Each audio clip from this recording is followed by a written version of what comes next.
All right, it's episode 59, and it's the comic book review show, Crackle Comics. But we did a retro roulette episode. It's all retro books this week, and I'm Mike with Dan and Vincent. And gentlemen, we decided to do a little retro book this week, all retro books, and this kind of marks a year since we did this because we started doing this for a few weeks when the pandemic started taking hold, and remember when the books were stopped. So I guess that marks like a year anniversary of that almost. So kind of an interesting way to do it. We've done this before, though. We did it more recently with all holiday themed issues that we did for the week of Christmas. But no, this has been a fun. These have been I think we've done this 2 or 3 times now, and it's been a pretty fun thing. So it's fun to go back to it. But overall, how was this week? It was an all right week. I did schedule a vaccine appointment, so that's fun. Nice. I don't believe in that shit. I played Pokemon cards for the first time. That was fun. I've been intrigued by Pokemon recently as well. I don't know why. I guess all it takes is like one YouTube recommendation, on your homepage, and then suddenly, or at least for me, this is how I work. Suddenly, I watched like 20 videos and like 10 hours of content on some subject. So I've been watching all these dumb Pokemon videos, but I skipped Sun and Moon, I skipped Sword and Shield, I skipped Let's Go. I think the last I played was X and Y, actually. So I've been out of Pokemon for a long time, despite being really, really into it as a kid. And so I'm really tempted, but then also my girlfriend has never played Pokemon in her life. And so I was like, which do you think is cuter, Pikachu or Eevee? Because I was like, all right, she's probably only gonna play with me for a little bit, we'll play it. I'll play it with her for and we'll get to the first gym, and then she'll be like, I'm not really that interested. So then I'll just pick up it'll just be my file, and I'll just play it myself moving forward. But I'm not sure. Well, I'm gonna see her for Easter, but I don't know if I want to wait that long to play Pokemon. But she said that Eevee was cuter, so I already bought Let's Go Eevee. But I kind of want to play Pokemon right now. So I'm contemplating spending another $60 to get Let's Go Pikachu, but that's a really stupid idea. You should do it though. That's my recommendation. Number one, that is a horrible idea. Don't do that. Number 2, I don't give a crap about Pokemon. I just don't. You're missing out. I don't think I've ever missed out. I think this is now an offshoot discussion before we get into talking about comic books for this week, but I'll let you know. The only Pokemon games I have played are Pokemon Stadium for the GameCube. It was the one where you got to catch the Dark Aura Pokemon, and then Diamond for my DS. Those are the only 2 Pokemon games I've ever played. Stadium was on 64. The ones that you're referring to on GameCube it was either Coliseum or XD Gale of Darkness. It was Coliseum. That's what it was. Pokemon's great. I'm also super excited for new Pokemon Snap at the end of April. That always looked cool to me, but I didn't have an N64. I'm gonna Switch, so go out and get it. I don't think I played it originally on N64. I'm more looking forward to on Virtual Console. I'm more looking forward to Republic Commando dropping next week for the Switch. I thought it was already out. No, next week, April 6th, I think. Oh shoot, yeah, get that. That's cool. Because I've never played that because I never had an original Xbox, unlike you, Vince. Yeah, and I guess I remember they did announce it specifically coming to Switch because it's been on backwards compatible on Xbox for a while now. I want them to bring more Star Wars to Switch too, even past that. They should port they have the thing is, the Jedi Academy, which I know is a series that Mike is also a fan of, that evolved out of Dark. One game. Well, whatever. You mean Jedi Knight? Yeah, the Jedi Knight, whatever, evolved loosely out of Dark Forces. Dark Forces and Dark Forces 2. Yeah, it's Also kind of great like games. it's kind of like a split like franchise, and if you think of it in that broader way, there are games missing on that they don't have on Switch, but like they're super like easily like on Steam and everything like that. So I imagine like it has to be relatively easy to just port it over, and they're the older games, so there's no technical thing. So like just put everything on Switch. Like earlier, my philosophy was like literally put everything on Switch, but like I've kind of cooled down and like have like fully realized like some things do make sense, or like more so on like an Xbox, PlayStation. Like I've been like more focused on figuring out like, all right, does this game actually run well on Switch? Like, no, I don't want to play The Witcher 3 on Switch. That's like not. Well, I mean, it's probably a fine experience, but like it's not an ideal experience. You're playing at a much lower res scale. Yeah, and there's other things like there's a lot of games like that where there's a lot of things that have been ported to Switch by these major publishers, and it's like there's still a not like an appeal to it because it is portable and stuff like that. But if you have the options, if you have other consoles, like there is kind of a science to which one to get games on, but there's still so many things that I want to play on my Switch. I'd like to play Metroid Prime, but moving past our Switch discussion, which is I guess a look-see through to what happens when we look to delay recording the show because we get in one of these side conversations. I'll kick us off, which was the book we all had to read this week, chosen by one of our friends. This was Wonder Woman number 114 from 1996. October of 1996. And this is a John Byrne issue written and drawn by John Byrne. And yeah, this kicks off the Retro Roulette, and I feel that we've definitely read a John Byrne issue. Like, we definitely read a John Byrne Wonder Woman issue before. I just can't remember if it was like his first or like second or third issue. It was like really early on. His run starts at 101. This is 114, so it's about a year or so later, give or take, in timeline of publishing. But Wonder Woman's friend Vanessa is having some bad dreams, and she keeps getting trapped in like this dream within a dream kind of trope, trying to escape her life. We get Byrne riffing on Poltergeist with the beginning, where like she goes into the mirror and her face starts melting off, and then we also later on we get to see him draw the basic equivalent of an alien xenomorph monster that's chasing after him. It takes the guise of her mother. Turns out this is the doing of Dr. Psycho, who is thought to be in a catatonic state, but he had like a recent run-in with Diana and Vanessa a few issues ago. Eventually, Vanessa overcomes the dreams and beats it and gets comforted by Diana and relieved to see her mother's not dead. So, and then Dr. Psycho somehow is reduced back to his catatonic state. Epilogue is a woman going to a clinic and seeing that her skin condition that she thought was mild is actually it's her skin is devolving into clay. I have no idea if that was supposed to be Diana, as the facial structures of Wonder Woman here are different, but maybe it was Donna Troy. I don't know.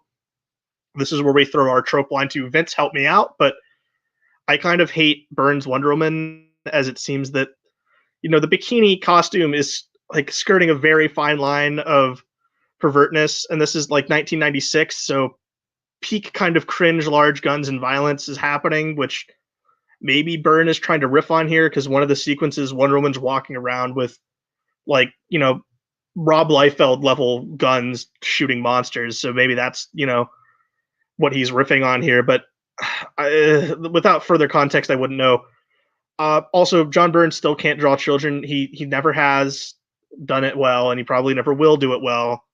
And that's always a detractor when you're looking at a John Byrne comic issue. I would say this is definitely past his peak of his art style. So like this Man of Steel and X-Men, this is not. Like, it's still passable. Like, I wouldn't even say this is good as Superman Batman Generations, which I think this starts the same year or maybe a few years later than this. But I'll open up the floor to you, gentlemen. What did you think of Wonder Woman number 114?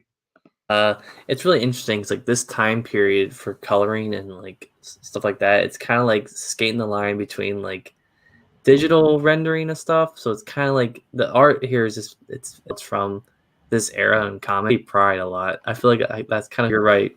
Now that you mentioned it, I really can't draw. It has the same Kitty Pryde face. And you connect the lore I think, if you were reading Wonder Woman monthly at this point, I think it's a pretty interesting twist, leading into upcoming stories of yeah, that I agree with.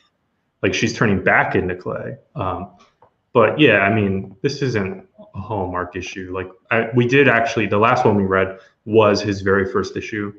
And I thought that was that had a very great introduction of kind of the, her powers. We saw her like punch down a wall, if I recall. We saw her like lifting cars. She was like really shown off as really strong and formidable. Here it's 90% of the book is dream sequence stuff. So it's not a great dream sequence with fake Wonder Woman. We don't actually see real Wonder Woman until the end. Yeah. So yeah, it wasn't as strong as that first issue, and I would say for me, not the art also not as strong as that first issue, because I remember we were very high on that first issue with how it looked too.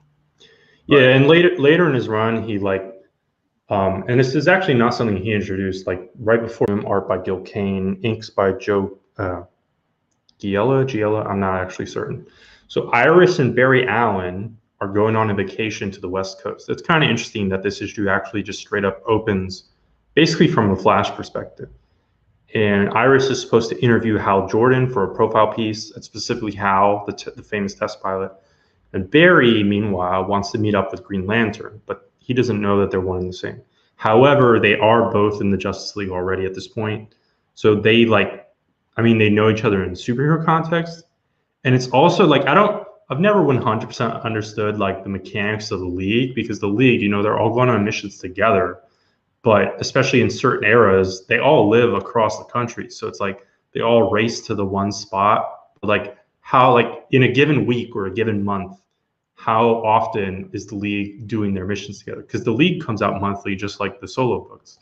So like Barry's, I guess he's never been to the West Coast to hang out with Green Lantern. But I don't know how often he sees Green Lantern. On Green Lantern's way back to Earth from some nondescript mission, I don't think it's referring to the last issue. It's just like he was doing something off page. He travels too fast in his haste to return home, and he passes the speed of light. Again, like every single time we've read a Silver Age Green Lantern book, I just laugh because the things he can do with his ring is just ridiculous. He can literally do anything. And because he travels past the speed of light, he ends up on some alternate world and smacks his head into a wall. So then the people there, at first, they seem totally cool. They're there to help him, but in fact, they're waiting to use the Flash to help them invade the Earth. Then we get Green Lantern supporting character Tom Kalmaku, referred here as the dated nickname Pie Face, and he's colored a little overboard for this era. He's a Eskimo, or I think the more technical name is maybe they're Nunavutts. I'm not really certain. I'm not Canadian, even though he lives in California, but he's an Eskimo and has some dated portrayals. He's definitely colored in a dated way here. And, you can argue that his relation, his role in relation to Hal is dated, but it's not like he does any like ridiculous speech caricatures or anything like that. He's not too terrible. Like it's not like super embarrassing if you were to hand a kid a Green Lantern comic nowadays from this era. So they all go on a triple date. So it's Barry and Iris, it's Tom and his girlfriend, I forget her name, and Hal and Carol, and they're going to the beach. And Hal is acting a little weird because he's actually being controlled by those people that we thought helped him out. Barry learns Hal's secret identity, and then they basically chase each other around the city with some misunderstanding fights until Hal succeeds in capturing Flash.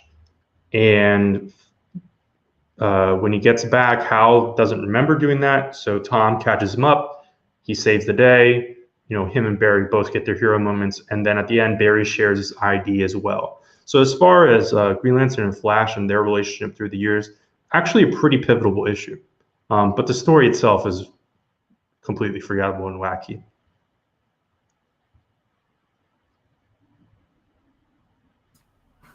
All right, fun times. So let's fast forward, I guess, 50-some years in the future, and go to our next issue here, which is Omegaman number 8, written by Tom King, art by Barnaby Bagenda. Sorry. So in the Vega system, the planet is surrounded by a giant shield, and we kind of see like this son and his daughter, or his son and his mom, kind of like talking about like the shield and stuff. Later on, an exploration team discovers that Vega is desolate, and back in time, we go again at the Citadel. There are discussions about going to Vega to extract resources. I think this issue, I guess I should have said this earlier, is part of a 9-issue maxi series, I believe, from what Mike and Vince told me. So kind of jumping in towards the very end of this, also to Tom King's story. So definitely a lot of layers going on here. So the rest of the issue is basically how the Citadel kills the people in Vega, as we also see Kyle Rayner rise to a more prominent role in the story. That's really all I can describe. I don't really know a lot of this. I did intend to purchase this trade paperback at some point. Obviously, this probably isn't the best way to go about seeing if I'm interested in listening to it or reading it or not, by jumping into the 8th issue of the 9-issue series. But the art was nice. I thought that was pretty cool. Yeah, my co-hosts probably have more to say about this than I do because they've actually probably read this full series. So anything you guys want to add before we go on to the next issue, or no? I have not read this. Oh, okay. Well, then never mind. I don't think I spoiled much for you anyway, so.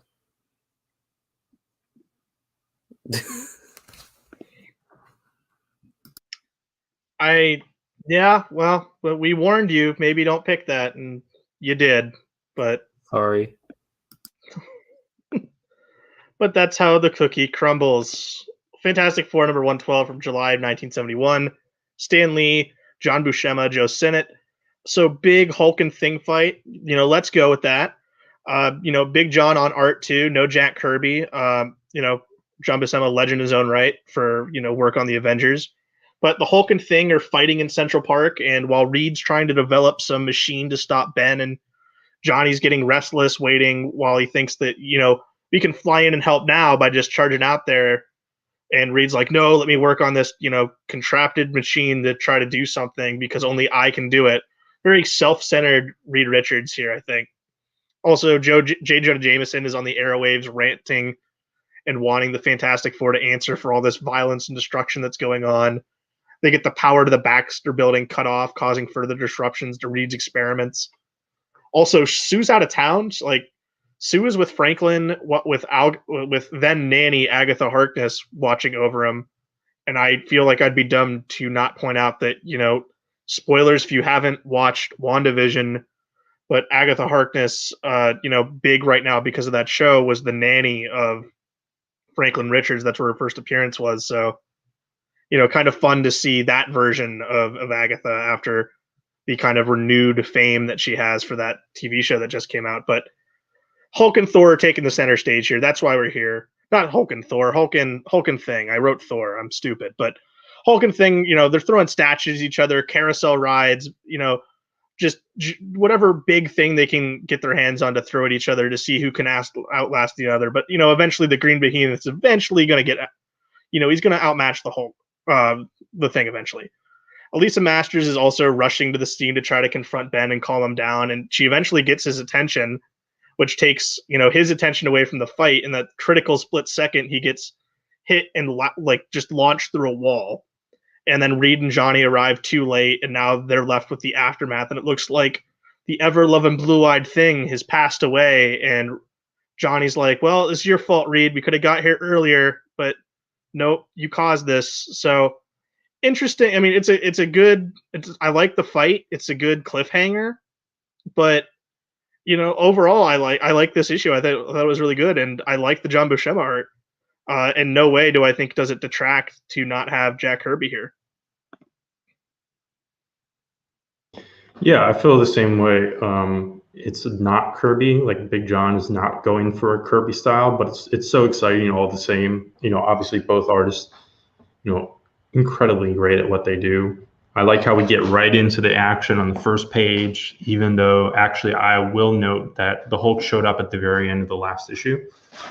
And then I was really struck by the final panel. I thought it was really fantastic where, Mike kind of mentioned it, where there's like a kind of a goof up and you have the body language of Reed, Johnny and Alicia all surrounding the body of Ben. And then also the lettering, which is kind of gives like that kind of I can't think of the right word, like a depressing kind of ending. So I thought all around this was great. And I'm very excited. I think the fourth Fantastic Four omnibus should get all the way up through here. It finishes the very end of Kirby stretch and then goes into this. And the epics have also already, I believe, treaded into this era. So very excited, because for a long time, the kind of stretch between, like a huge stretch between like Kirby, which ends around like just a couple issues before this, like all the way up until I want to say like around like 170 or so, or like 180s, 190s, like Marv Wolfman and stuff. That huge chunk of Fantastic Four hasn't been like super easily available, just in Essentials and Masterworks and stuff, as you'd expect. Yeah, it'll be great to have that. But too, like, I want to talk again that final panel is just great because it's just a wide shot, and you just see like the blue of the street, and they're all looking different directions with the grief, and then just like white background with the street, and it's a really really good just like momentum kind of weight to end the book, because the whole fight has been like these different, like, I think there's like one page with like 6 panels, you get 9 panels. They're all like big blocks with action, and this is one of the only kind of big war wide shot panels to fit everyone in there at the end. It was really, really good storytelling by John Buscema, which, I mean, definitely check this one out, because I think, Kirby's great, but like Vince said, but Big John is a legend in his own right, and his Hulk and Thing are just also fantastic to be looked at as well. But we'll kick off we got 3 different eras of Spider-Man. We got a Spider-Man in 3 different decades, and Vince, you have the first one in the 80s. Yes, very pivotal issue here in Spectacular Spider-Man number 87 from 1984, written by Bill Mantlo, art by Al Milgrom and Jim Mooney on inks. So Peter is currently dating the Black Cat, and he wants to take his relationship with her further. So first, he's showing off his apartment to her. In the previous issue, it's mentioned that he showed her the Daily Bugle. I don't know, I didn't, flip through that issue before doing this, so I don't know precisely how it worked. I guess both in costume, and she's not that impressed, especially coming from her background more in the vigilante or even villain angle. She still hasn't fully understood his heroism, and also doesn't understand how even being a hero, he's not rich. So we get him recapping her origin, oh, this is why I became Spider-Man. Woe is me. I was bullied as a kid, blah, blah. And then the big moment, he takes his mask off and turns around. And I would say one of the huge moments in Spider-Man history, and also a pretty silly moment, she freaks out and tells him to put the mask back on. And essentially her angle is she loves Spider-Man, but she's not really into Peter Parker. She doesn't really care about his actual, real life. And he seriously contemplates, as they swing around, and there's just the whole rest of the book is basically thought bubbles. He contemplates if he's actually okay with that. And he flirts with the idea of can I just be Spider-Man all the time? Can I lean into being Spidey and chill out on the Peter Parker life? Which he's done at times through the years, right before the Clone Saga. And if you want to check out Saga, the Clone Saga, which we did for a ton of episodes, we, in the very first couple episodes, we briefly touch on how it's picking up from that era. And in fact, what leads to that, we're going to talk about in a second. But basically this issue and this reveal is really the start of the long road to their split, which culminates around issue 100. So a year from now. A year from now or so in publishing time.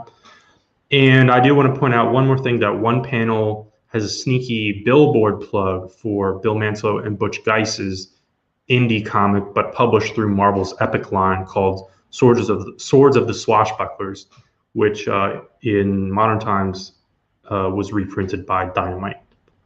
And then as far as like kind of more critical on the issue itself, thoughts, Mantlo and Milgram, they're both kind of house style and unspectacular. Like, I don't want to say both were outdated in this era, but like Mantlo was really never known for being like fantastic. I mean,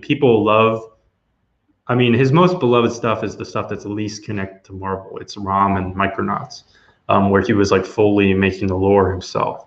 And then Milgram, everyone basically knows Milgram, talented guy, almost more known as an editor.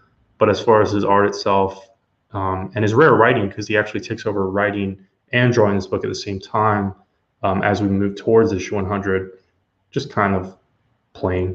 But as far as this issue itself, pretty classic moment.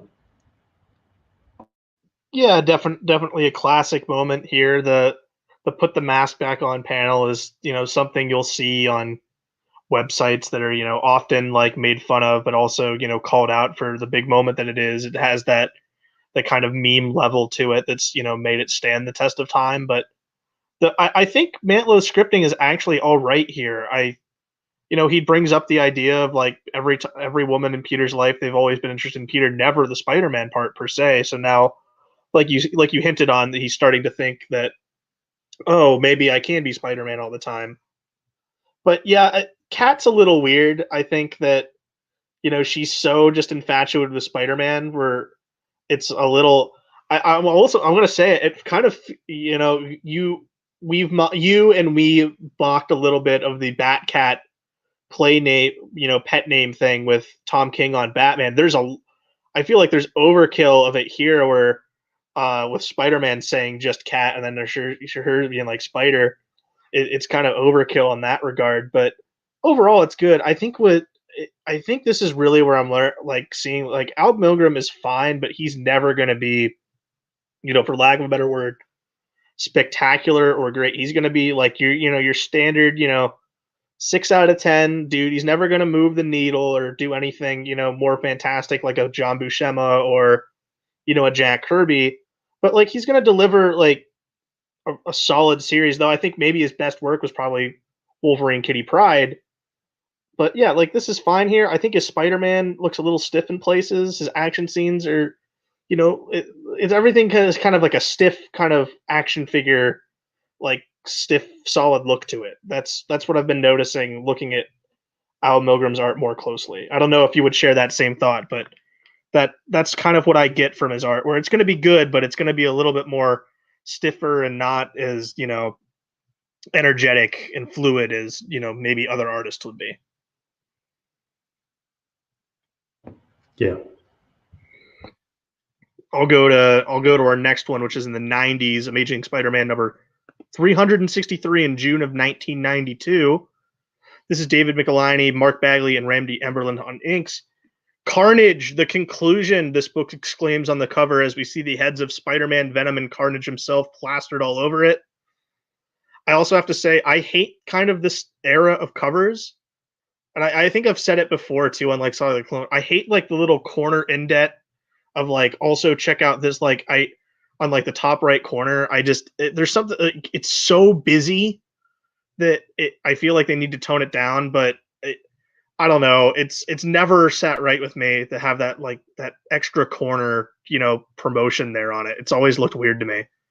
Also kind of weird. It's like green and pink. It's kind of like a watermelon color scheme that's going on here for this, which is, maybe not the, cover combination I'd think for Spider-Man issue, but here we are. So Carnage has captured J. Jonah Jameson. He's going to kill him if Spidey, and wait, Venom can save him first. Great opening page of Spider-Man acknowledging like just how weird this situation is to be teaming up with, his then at the time mortal enemy Venom, while Eddie is, busy singing Strangers in the Night by Frank Sinatra. So we're in this big time wacky and goofy Venom era here, folks. And I absolutely am here for it. And I love big wacky Venom. and they head to the Bugle and are informed by Robbie Robertson that Carnage has taken him, and they find out that Carnage has, he's taken him to Madison Square Garden, and he's going to murder him in front of a metal show, which apparently that's going to appeal to the kids. Okay, whatever. The heroes get there, and they get into the big fight. They blast through the floor, which drops down to Grand Central. So they're smashing each other through buildings and walls and everything. So pretty fun action here from Mark Bagley. Carnage manages to escape back up to the stage, looking to finish off Jonah, who didn't escape when he had the moment because he's still trying to call in a story. But Carnage manages, they manage to stop him. They manage to stop Carnage because Spider-Man gets into the audio control room and blasts the speakers. And also on his signal belt, he alerts the Fantastic Four to come help him out. And he also double crosses Eddie here because he broke Eddie out of jail to get him to help him take down Carnage. But he was like, yeah, I don't know if I can really do that, man. Both of you guys are pretty dangerous. So we're going to both put you on ice here as they're both separated from their symbiotes and taken into custody. Is then Spider-Man's, left wondering if making the double cross on Eddie Brock was the right decision. And he's got to wrestle with that. Epilogue, though, sees the coming back to New York City a couple, and it's Richard and Mary Parker, just in time to set up the 30th anniversary of Spider-Man. Oh no, because I know this is the thing that leads to the Spider identity, which then leads to the start of the Clone Saga, which it's bringing those, those flashback memories back, Vince, where, oh no, but it is kind of funny now. Like, I kind of wished you would have chosen me read this on here because I did have a lot of fun with this. I like Mark Bagley's Spider-Man. This here it's a lot better than, it's been recently, but that's like a 30-year difference.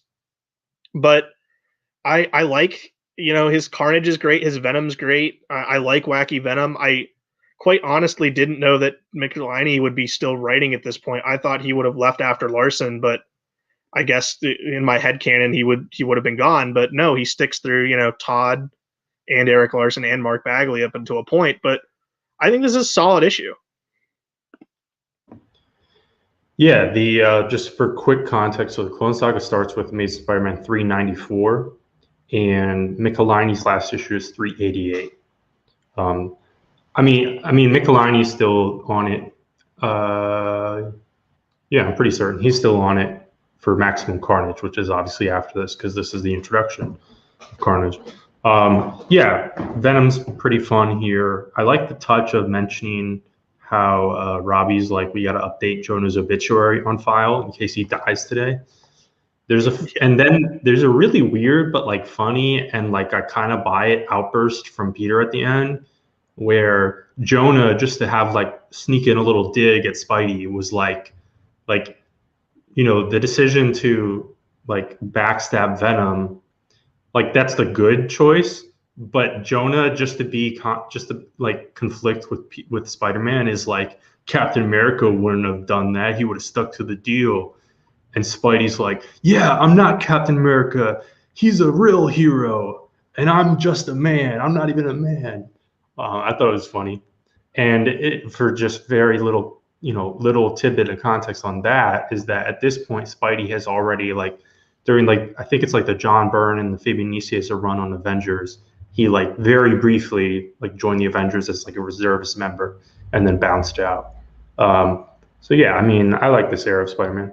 I also, honestly, to be fair, I don't know. We read Absolute Carnage. Did Marvel? I don't recall us reading Absolute Carnage. No. Absolute Carnage, not Maximum Carnage. We read Absolute Carnage. The Diamond Case. Yeah. Absolute Carnage. Do they still keep the black in Carnage's coloring?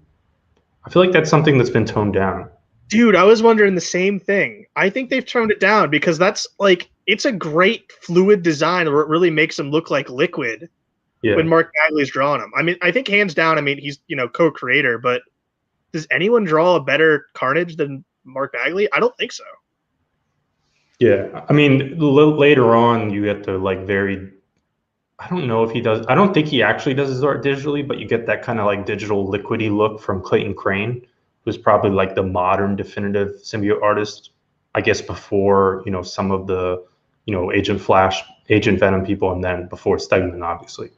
But yeah, well, it's weird because, when you see certain characters coloring, it's not always necessarily representative of what they're supposed to look like. Obviously, like Clark Kent's hair is not blue. So Right. I'm not certain. Like, I may have just kind of always assumed that with Carnage, like, oh, the black's just for contrast. But they literally, what really caught my attention to it is that they literally describe him as being red and black here. And I'm not sure if I really recall, like, really thought about his coloring. And I think they've toned down the black. I think they basically just make him red nowadays. Yeah, I think because I know like in the cartoon, like the '90s cartoon, he's got the black in there. Any action figure I had the black in there. It's something like I'm happy we brought up because it does feel like it's been lost to time a little bit.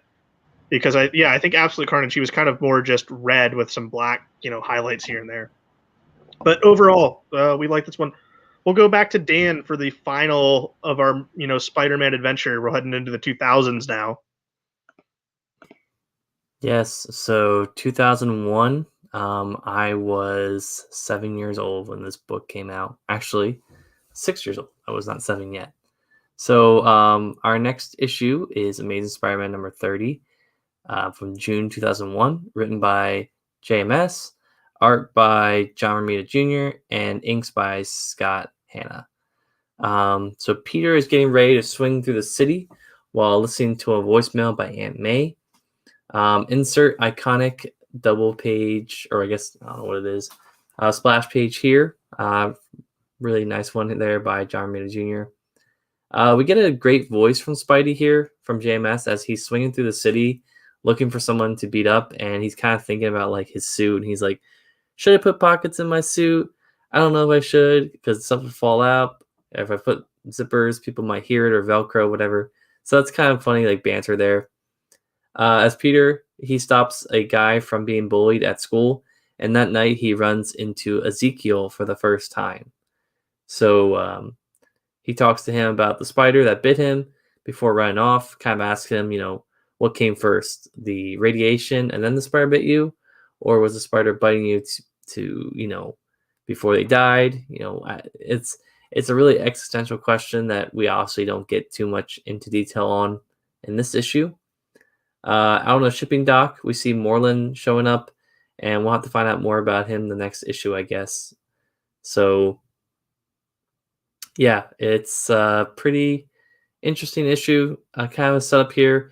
Really cool to see Ezekiel for the first time. I've seen like him in like these like character books, like kind of like bio books that they had back in the days of these characters. But yeah, he's definitely not a villain, but he's an interesting character that I think plays some role in this run. Obviously, once I get the second omnibus, I can actually read this whole run in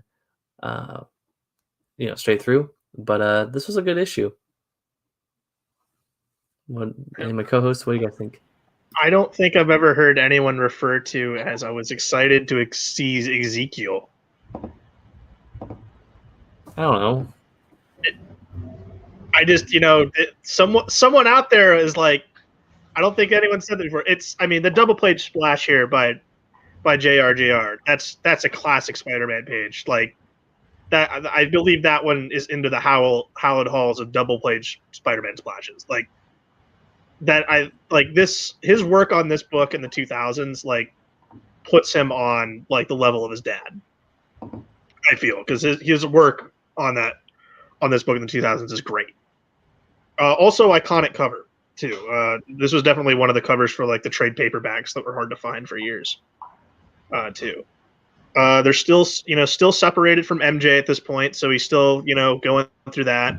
But this does there's a lot of setup here though, Dan. Like you see kind of like the next big part of JMS's run where he starts to set up a bunch of stuff because Peter starts teaching at the high school. Not too long after this, and then also, we get the stuff with Moreland and Ezekiel. That goes on for a while, and I think it concludes with MJ coming back. So, you look at, his 3-act structure. This kind of, leads into the first big, big tier part of JMS's Spider-Man run. And then, quickly, for better or for worse, goes off the rails, outside of that part.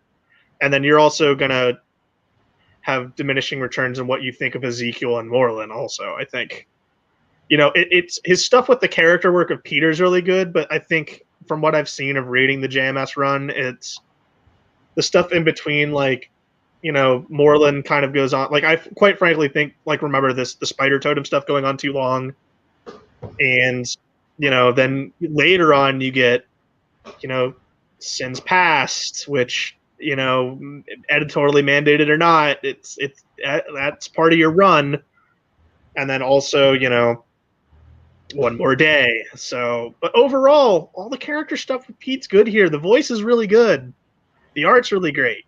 So I still have fun going back to this. Yeah. So Dan mentioned how he was like 6 or 7 years old. I was, I guess, whatever his accurate number is, -1. And I was buying this at my local comic shop at the time as a kid. I was also buying Chuck Austin's X-Men, so it's not like it was a golden era all around. Well, At 5 years, 5 years you old? have an affinity for Chuck Austin X-Men, though. You're buying No, Chuck Austin at 5 years old? No, I was like 6. I'm born in '95. Well, I guess I would. Something, Well, right? no, you wouldn't be, because this is published date. This isn't the street date it came out. Yeah, that would be before. Oh, okay. I'm not. To be fair, I'm not certain which issue I jumped on. I got rid of my singles from that era at some point, and don't recall because I was really young.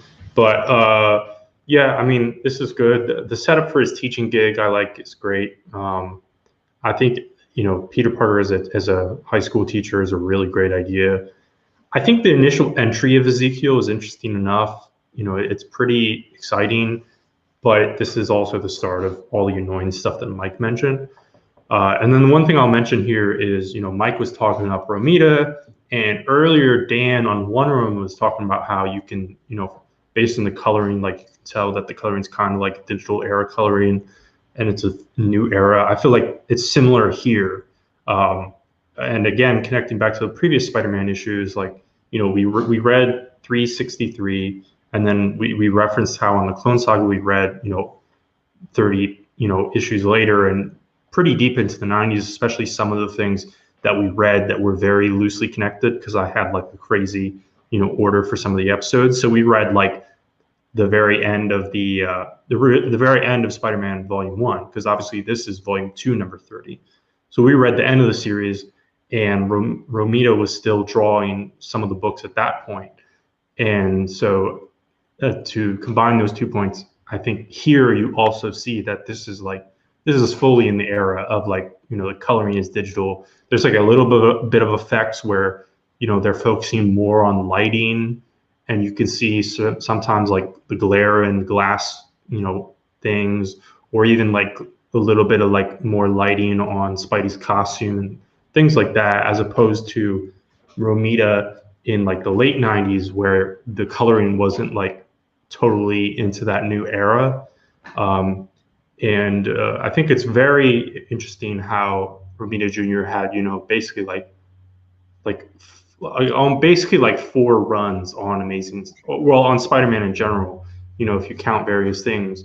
And I think it's really hard to like argue, like if you're a fan of all eras of comics, like all of the eras of John Romita Jr. Spider-Man, they all have a really strong, claim to his best. You look at it, the Roger Stern era in the 80s with, something, nothing can stop the Juggernaut. And then you look at like the, Clone Saga era, basically with like, Jimmy Six and like all the mobster stuff. And then you look at this, and it's all pretty interesting. I would say, because I think of more affinity for this era, I think this is my favorite era of JR on Spider-Man. But like we said it back when we did Clone Saga, those issues that he drew on Spider-Man, like they always looked good. And then the issue where Ben Reilly dies, that's an all-time great issue. He draws his ass off on that issue. It's awesome. And then I haven't seen a lot of the Roger Stern stuff, but that's not so much the blocky style. He's kind of like more in line with his dad, but that stuff's really good too. But like, I think I maybe it's because it's the more recent stuff, but I still hear people like hear rumblings and talk about how good his art was on this book at this time today. like it still stands up as like, premier time for Spider-Man artists. Maybe the last time for the premier time for a Spider-Man artist, because I know. Well, this is what gets into our Ramos discussion, but like I've always felt that the book kind of took a dive in terms of the high profile artists for years. Maybe he was the last profile one. I don't fully believe that though, if I were to actually look hardcore at it.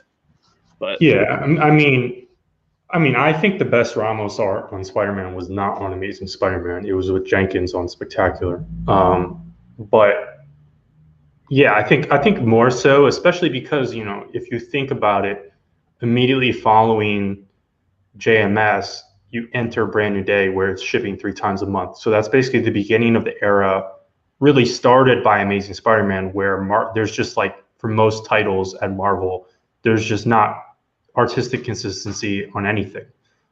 So that's kind of going into that era. I mean, there are great artists who've drawn Spider-Man since then, like Marcos Martin. Stuart Immonen, technically, the very, very end of Dan Slott's run was drawn by Stuart Immonen, and it looked amazing.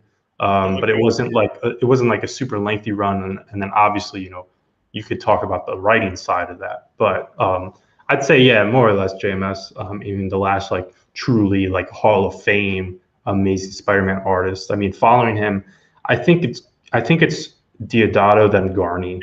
It is. I still think Deodato and Garney were good. Yeah, they're fine. But I look at Deodato and be like, Dark Avengers was better than that, than the stuff on Spider-Man. Yeah, his most known moment on Spider-Man is, of course, Norman Osborn's face from Sins Past. Yeah. Which is funny because Dark Avengers, he's most known for Norman Osborn and an Iron Patriot armor. But it's a fun era of Spider-Man. Check it out regardless. That JMS era is real good. Now, it's got peaks and valleys, but it's, fondly loved, at least by, I think, all of us in different ways. But we'll jump to 2014 for Chris Bocciolo and Brian Michael Bendis X-Men. Yes, this is the 16th issue of the 3rd volume of Uncanny X-Men, which makes me really annoyed to say. So it's written by Brian Michael Bendis, art by Chris Bocciolo. There are 4 inkers here, which I will kind of get to at the end. This issue is focused on Magneto.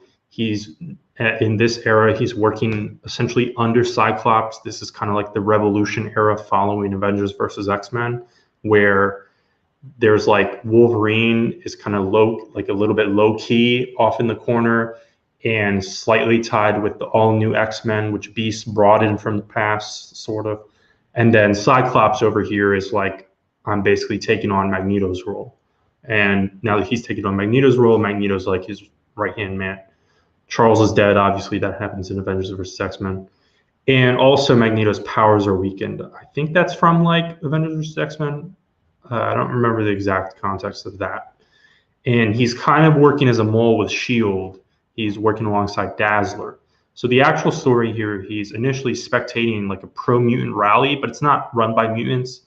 It's just like a bunch of humans on a college campus being, some of them are like pro-mutants, some of them are like no mutants. And he's just watching there. But really, he's having a conversation with Dazzler, who,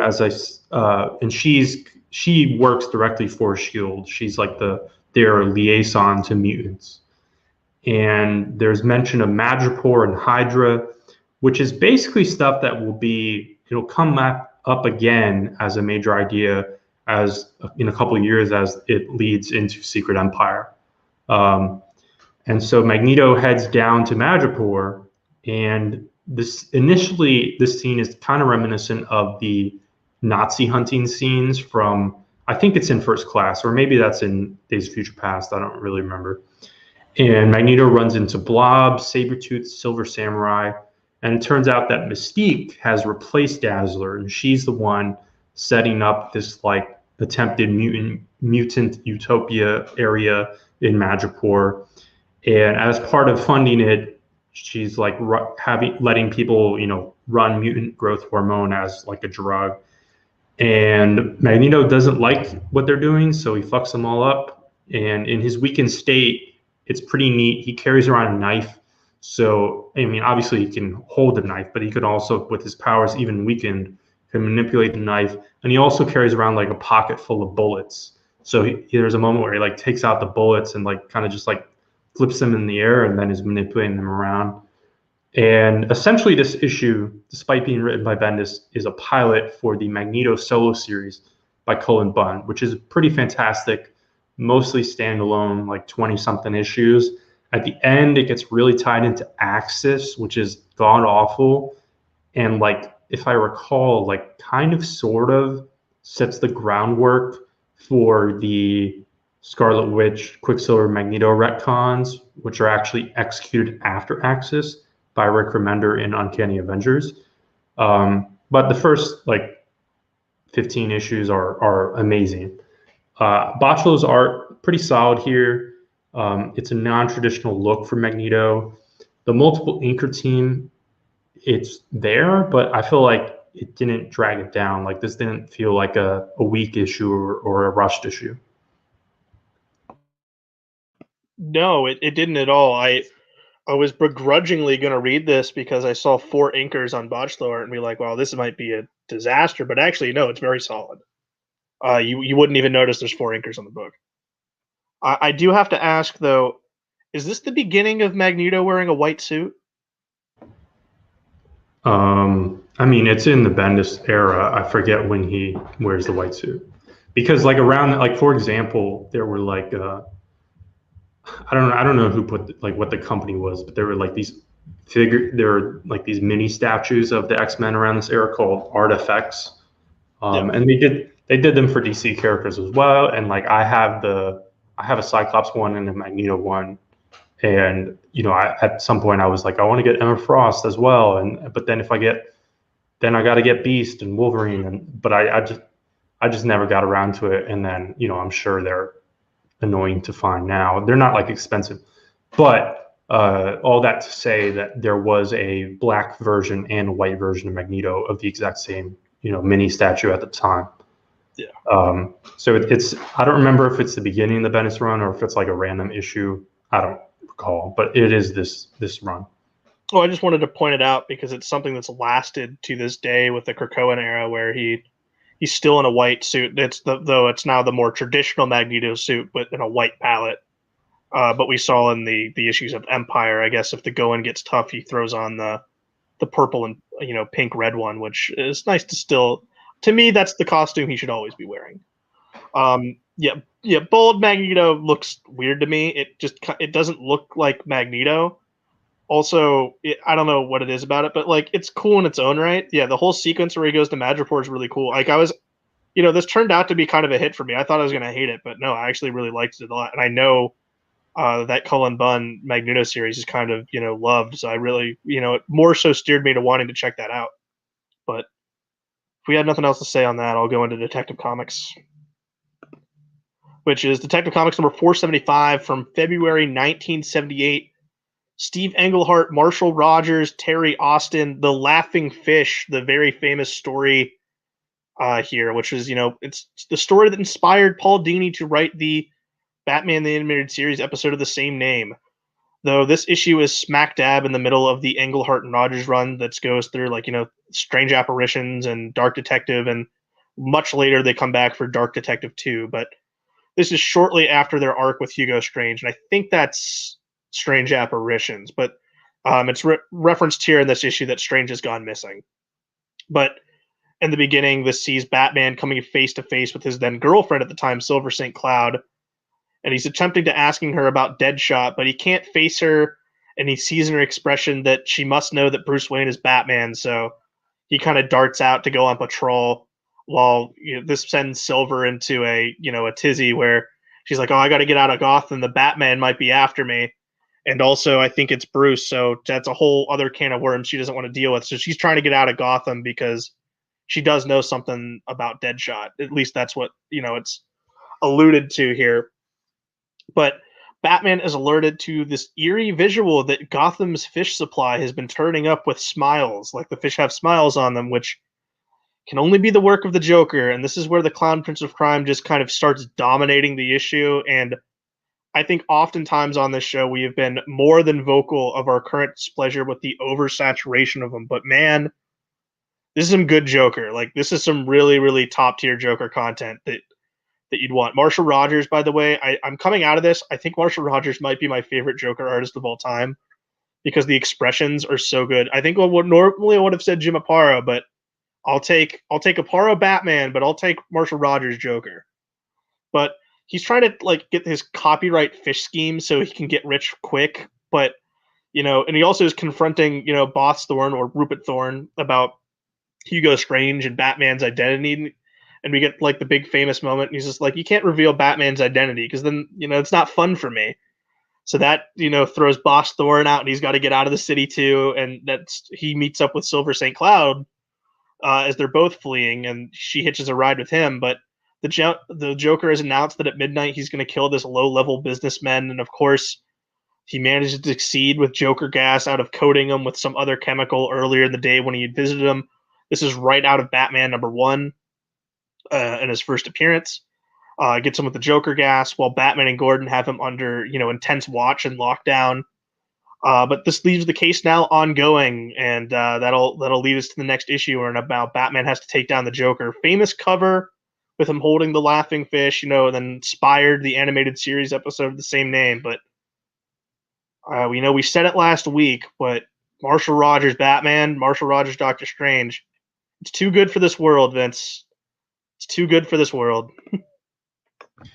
Yeah, this is great. Silver St. Cloud's pretty fun. I like there's a teeny tease of cheesecake in her early couple pages here. I've read this before, but doing so again, I was really surprised at how, basically perfect this is, but particularly this feels like a perfect blend of like old school style comics, but also like this feels pretty modern to me. Not like 2021. But like I could believe if you told me this was published 10 years later or even 15 years later, like if you told me this was published in like 1992, like I'd almost buy it.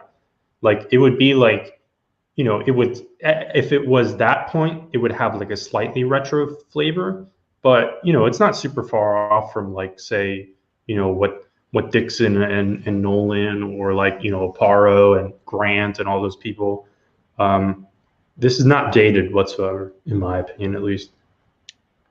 I partially disagree. I think this is not something we would get in the 90s per Dixon, but I think definitely something we might have get out of Grant or Nolan. I think that's definitely in their wheelhouse. But I'm just keying in maybe too much on Dixon. But this definitely feels like this could be like, this is very like modern in the sense that this is 80s, maybe early 90s. I don't know if, mid 90s onward, this is something we would get. But Marshall Rogers Batman, like it's so fluid. Like the cape looks great. Like to me, I can start seeing like I obviously I don't think the styles are so different, but like I'm starting to think like does different artists take the way he draws that cape and the breakdowns? Do they take it to their stuff? Because like there's a lot of this in different Batman artists I can see with how they they constructed the cape and the breakdown of pages of like just him on patrol swinging on the bat line and stuff. It all looks so crisp, and like the close-ups of the Joker, like the Joker's perfect in this because he's also in like my favorite too is like he's got the purple trench coat and top hat. Too, we get like the crazy curled skulls and like he's just radiating chaos. I know Tom King is a big fan of this era of Batman. And he's taken some elements of it too, and like I can actually maybe see a lot of like the way he writes the Joker, and then ramp it up to 11, because Tom King's Joker terrifies me. But this Joker is kind of in that wavelength too, with the way of his mannerisms and the way he acts is, at least in terms of the writing. There's a lot I can see where people have taken this run because like this is a big celebrated run. I think for more deep cut for Batman fans, like definitely go search for this because it's really, really good stuff. I think more recently they put out a Marshall Rogers collection. That it's weird. Like none of the two collections they put out have the whole run. It's stupid. But yeah, I think the more imprint one would be the Steve Englehart hardcover. Yeah. So that's probably your best bet. And then just kind of work around it with digital or something. Yeah, because I have the Marshall Rogers one. Yeah, they put out the Steve Englehart one. But definitely, if you like Batman comics, this is the one to get. And then also, go read this and then watch the animated series episode to catch the differences. I meant to try to catch the animated series episode, but I didn't have time to. But because I wanted to go see what the difference is to be for television. But our last book for this retro roulette, we couldn't get out of this without seeing Ed Brubaker and Sean Phillips on it, and Dan will talk about Catwoman number 32. Yes, so I do have this collected. I have not had a chance to get to it yet.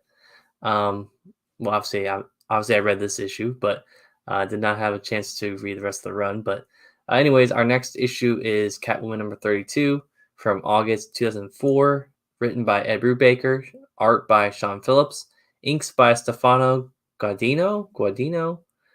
I don't know how you pronounce that. The issue opens to this woman, Karen, and Holly speaking about Selena and talking about how she's returned to the city and hoping she's all right as we pan to Catwoman free falling. So really cool splash page there. She then runs into Batman on a rooftop, and the two of them decide to just go out on a date to forget about the superhero life for a little bit. So we kind of see some panels of them doing that, going out, going to a movie, going out to eat, everything that we basically can't do right now because of COVID, they're out there doing, which kind of is annoying. But anyways, we then go back to a bar where this the son of Slam Bradley, who I guess was affiliated with Catwoman at some point, they are both talking in a bar and they find out that Selena is still alive, which then prompts Slam to go to Selena's apartment. Holly shows up at Selena's apartment just before she gets back with Bruce, and then she sees Slam in the streets with flowers for Selena. Bruce takes off late at night to go take care of something from the bat signal, and Selena goes to bed, happy to be back with all her cats around her and stuff like that. So I thought that was kind of cute. But yeah, this was a pretty cool issue. Obviously, this is probably in the middle of like a transition period in the run. So kind of interesting to be jumping in this point here, but still really liked it. Classic Sean Phillips art. Can't get enough of that. And definitely love Ed Brubaker's writing. So overall, solid issue. Really excited to have read this, and really, really excited to read the rest of his run. I know it's collected across like 6 paperbacks, so definitely will be getting that read at some point. Actually, no, I think there's another three paperbacks. Yeah, and then someone else continues it on afterwards. So, my bad. What do you guys think? Vince, you want to go first? Yeah, sure. It's worth noting real quick, I don't think Dan did, that Phillips is actually technically credited here with layouts and then Guadiano and finishes. I know both of you have read older things from Brubaker and Phillips. Like the first volume of Criminal is not that long after this, which I know Dan has read at least. I think Criminal starts in like 2006 or 8. But like you can tell this is Phillips, but it's obviously, even if it was fully Phillips, this doesn't look exactly like the latest issue of Criminal. But it's still fantastic. This is one of my favorite issues. It's a pretty good standalone issue. I like the date montage and then the weird jazz conversation that Batman has. And then I like how the colorists really adjust to the art and tone, especially if you're familiar with the surrounding issues. They don't quite look like this. There were, obviously, famously, the Brubaker run starts with Darwin Cook, Cook basically, co-doing the ship, not just as the artist, he designed the costume, the full take on the character. But past that, there were a lot of artists involved in this run. There's Cameron Stewart, there's Paul Gulacy. But this issue really stands on its own and looks very unique. And I do want to quickly point out to Dan, just a dumb continuity note, is that Slam Bradley as a character debuted way back in Detective Comics number 1, 26 issues before Batman. And as far as like he's not a major character in any sense, but as far as characters that like DC actually uses, he's probably the oldest, like that's within canon. Just kind of interesting. And then it's basically just this Brubaker run that he's hanging out with Catwoman. Yeah, every now and then someone remembers that Slam Bradley exists and it'll pop up for like an arc or so, but this run here is the one that has him more in the zeitgeist of people knowing him. But yeah, it's a great issue. It's reading this for me, it's more what are the differences in Phillips's progression as an artist from 2004 to 2020. And yeah, there's an awful lot. There's a couple panels where you see the more painted style that he has, but a lot of this is it's not criminal. I'm going to say that right now, but he's working in DC, and he's not coloring himself, or his son's not coloring for him. Well, which those are two factors. He's also not inking himself either. So there's a lot of elements from his art that are not being done here, which are going to make it look different. But it still looks good. He draws a great Batman. The Batman looks like right out of this era from something that you would see, because it would be like Rucka or someone else on Detective at this point with the artists around that time. But it all looks good. It's a great one-off issue too, with just Bruce and Selena going on a date. You have the stuff with Holly, who was masquerading around as Catwoman while she was gone, and then the other Slam Bradley subplot. But this is a good refresh, breathe issue after what seemed to be a longer arc of Selena out for a month in DC's realm time. But no, it's a really good issue. If we don't have anything else, gentlemen, we are still gonna do picks of the week.